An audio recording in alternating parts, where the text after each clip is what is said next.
Ah, come on. I'm the one using the car. You? How about you walk home, huh? Starting the new year being bossed around and now being told to walk home alone. The heartless man standing in front of me, embarrassingly, is my husband, and chuckling behind him, that's his mom and sister. You know the saying, like father, like son? Fits them perfectly. My name is Eleanor and I'm 40 years old. I work part-time in an office. I live with my husband and daughter Claire, who's in 8th grade. Raising a child goes by in a flash. It feels like just yesterday Claire was a little girl. She's going through a rebellious phase now, but she's a sweet girl who helps around the house when I'm not well. I met my husband Daniel at work. It was a typical office romance. Daniel's not exactly a whiz at his job, but he's calming to be around. Wrapped in his big arms, Winters used to feel cozy, but over the years, he's become just plain stifling. The reason being, oh, for heaven's sake, how long have you been doing housework for us? She hit me with the spatula she was holding. Hey, it makes me feel like I'm not joking around. I clenched my teeth and held back. Because the one attacking me is Daniel's mom, my mother-in-law. We've been at odds since we got married. In her traditional family, family gatherings happen frequently for holidays and ceremonies. Each time, mother-in-law would scold me. You're the wife of the eldest son. Act like it. My problem isn't just my outdated mother-in-law. Hey, Eleanor. There's also my sister-in-law, who snacks on the fried chicken I prepared for everyone. Are you kidding me? I had a kilo of chicken. She a monster or what? I think it, but don't say it.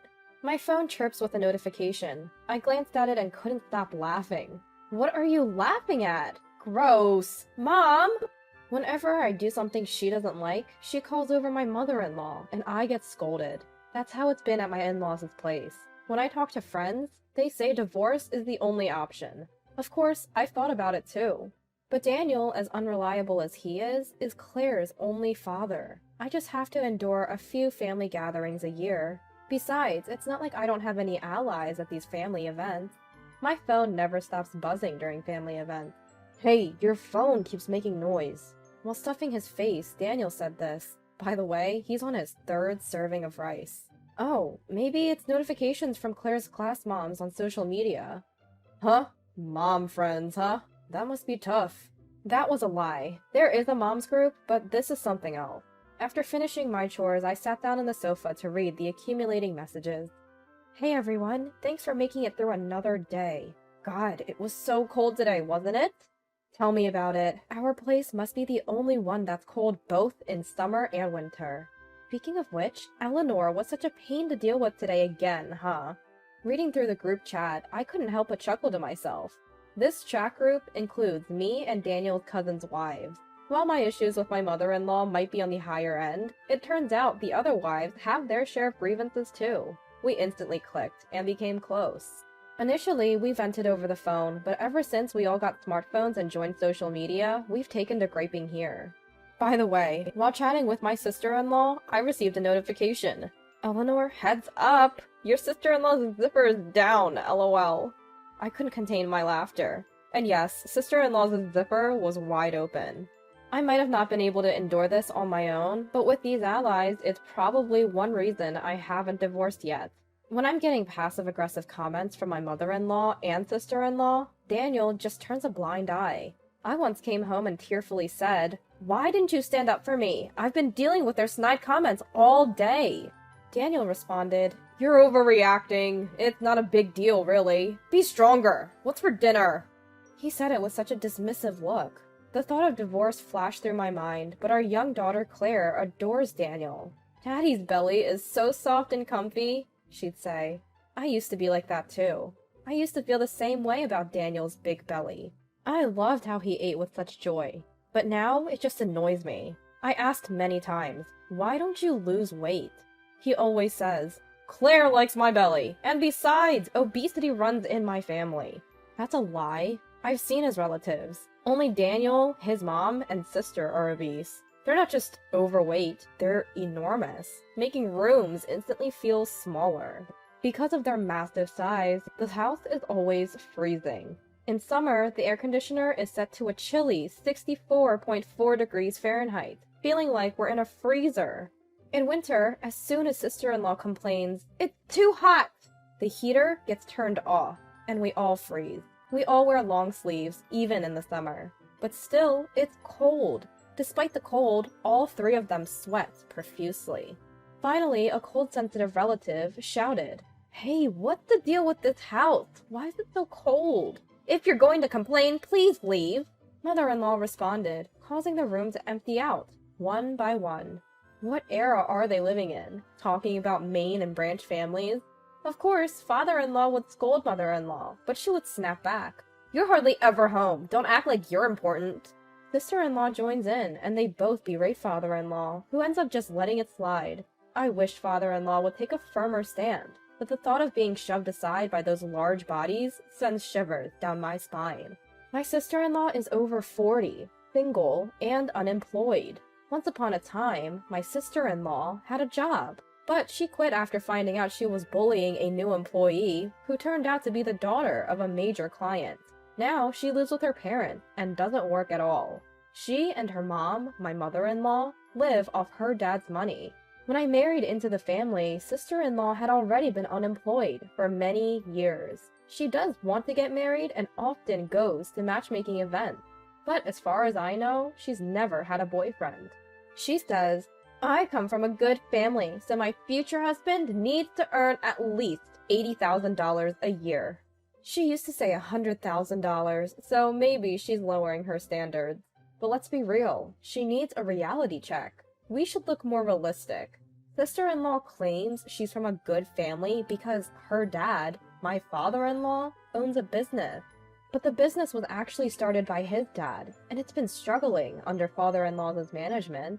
It seems that grandfather-in-law had a knack for business, but that talent didn't pass down to father-in-law. Ever since father-in-law took over, the company's performance has been on a steady decline. I know all this because I work at the same company. That's where I met Daniel, my husband, who also works there in a decent position. Many of Daniel's cousins work there too. My parents also own a small business. It's just them and a few relatives, but they're doing okay. They had me late in life and have always treated me like a treasure. Now they adore our daughter Claire, who prefers my parents over my in-laws. Mother-in-law doesn't seem to like that. "Is Claire spending New Year's at your parents' again?" Mother-in-law asks. "Yeah," I reply. Daniel sighs and says, "Ugh, don't you think that's weird? Normally, people spend New Year's with their paternal family." Then he says something unforgivable. "Well, your parents are old. They don't have much time left." I said such a terrible thing. It's true, my parents are nearing 80, much older than Daniel's. Daniel's parents, who married young, are quite a bit older than him, but they're still spry and sharp as tacks. When I once asked them, "Isn't it time to enjoy your golden years?" "We just want to buy things Claire loves. Seeing you and Claire happy is our joy." Every time I visit home, Mom always gives me some money.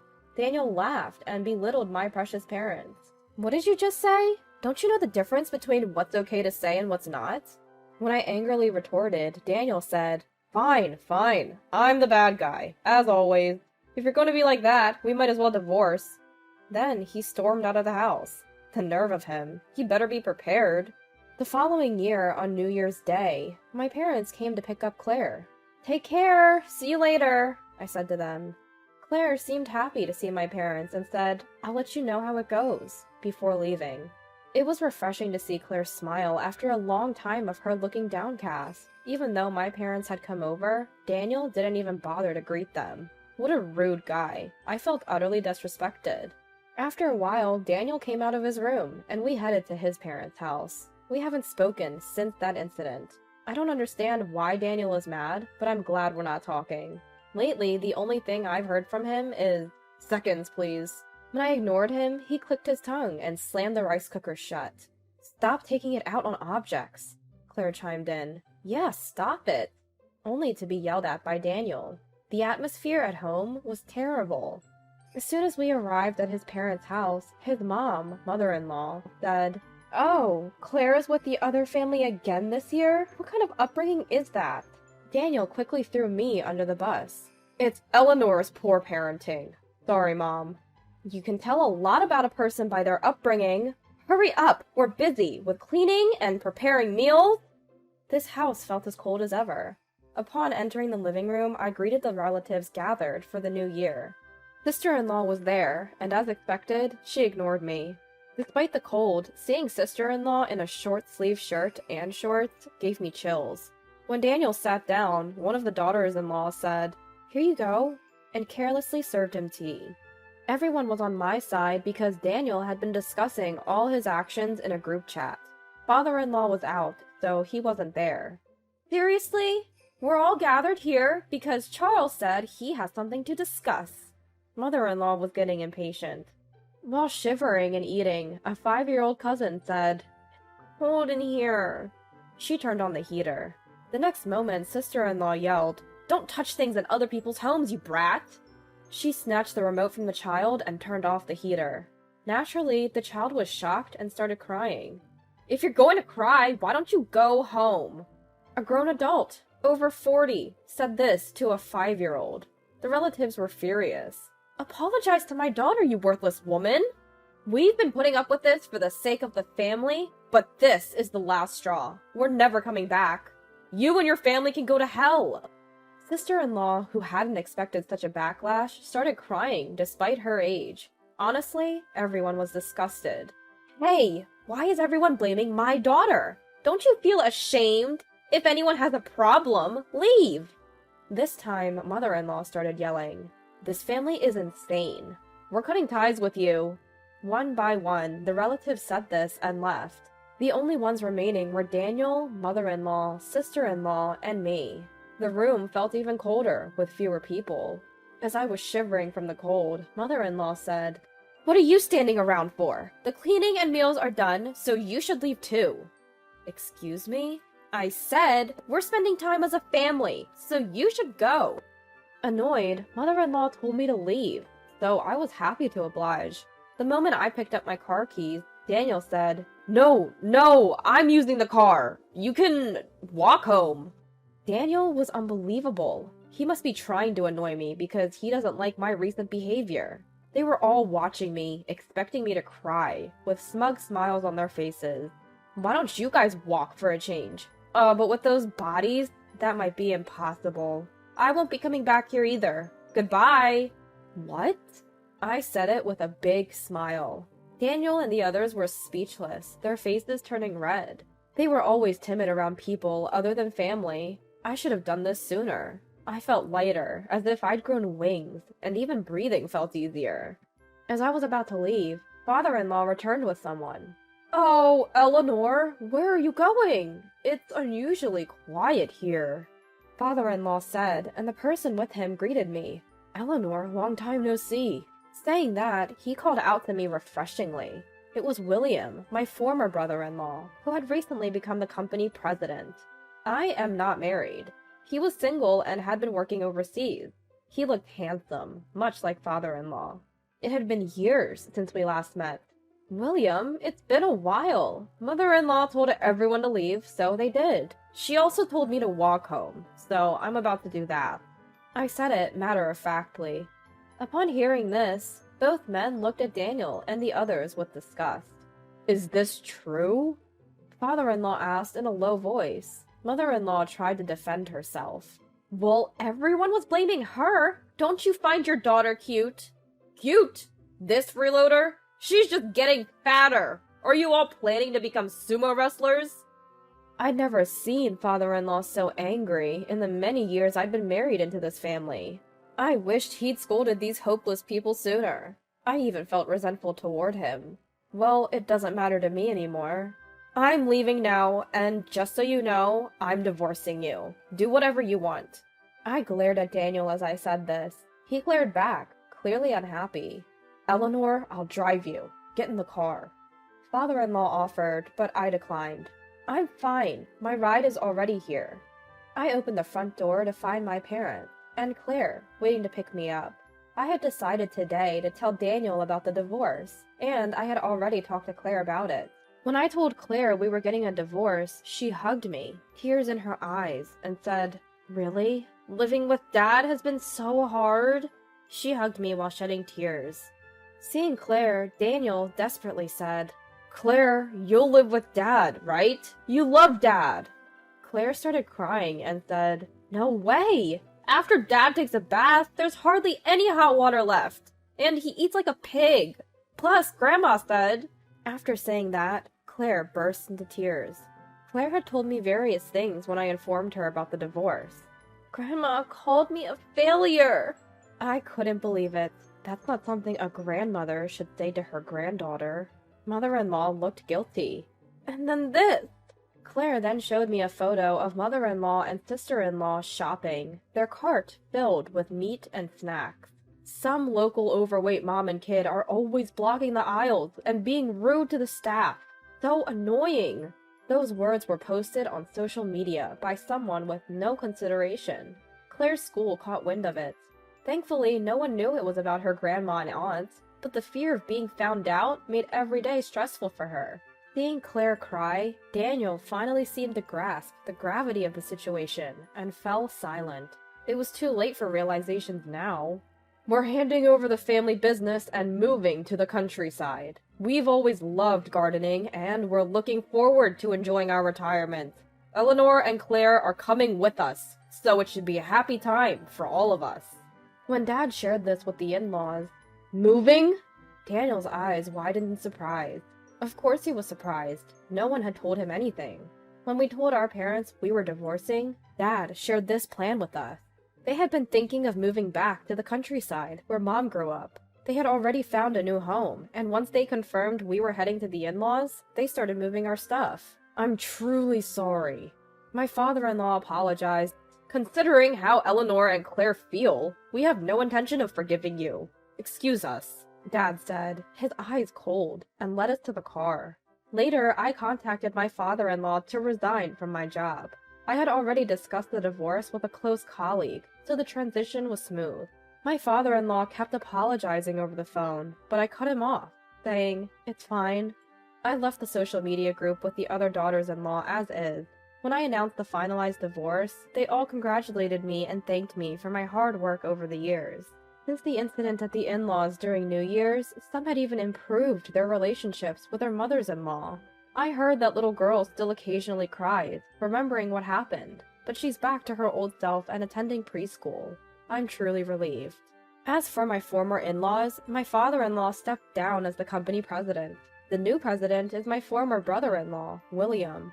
They gathered the family to announce this during New Year's. They had gathered the family during New Year's to announce this. Daniel protested. I'm the eldest son, you know!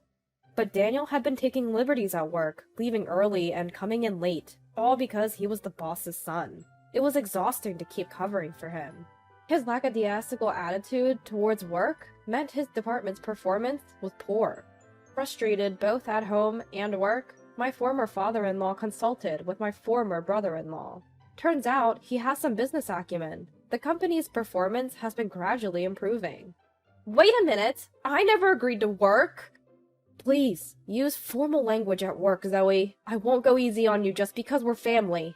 My former mother-in-law and sister-in-law were told to earn their own living and started working at the company. Daniel was transferred, and all three were assigned to sales. Daniel, who had been so sure he'd be the next president, was demoted to a regular employee. For someone as prideful as him, this must be the ultimate humiliation. Honestly, it serves him right. It seems that he walks a lot every day and works desperately. According to a former relative who happened to see them, all three of them seem to have lost weight. Seems like it's been a good diet for them, much better than staying cooped up at home. My former mother-in-law and sister-in-law, who used to be so close, are now constantly fighting, probably due to stress from work. I'll never forgive my former in-laws, but they've caused trouble for so many people. They should spend the rest of their lives making amends. As for us, we've moved to the countryside and are living peacefully. Claire, who was initially anxious about going to school, now says, "Mom, can I bring a friend home next time?" With a smile. I recovered to the point where I could say that with a smile. I was fortunate to find a full-time job quickly. So, we're managing. My parents, who live with us, have rented a small plot of land and are busy growing various vegetables. The cucumbers we harvested this summer were delicious. I failed as a mother for not noticing Claire's pain. I intend to keep the lines of communication open with my family, holding the feeling of making amends to Claire in my heart. I plan to say what needs to be said, and even have plenty of arguments. As a mother, I'm committed to cherishing my family from now on.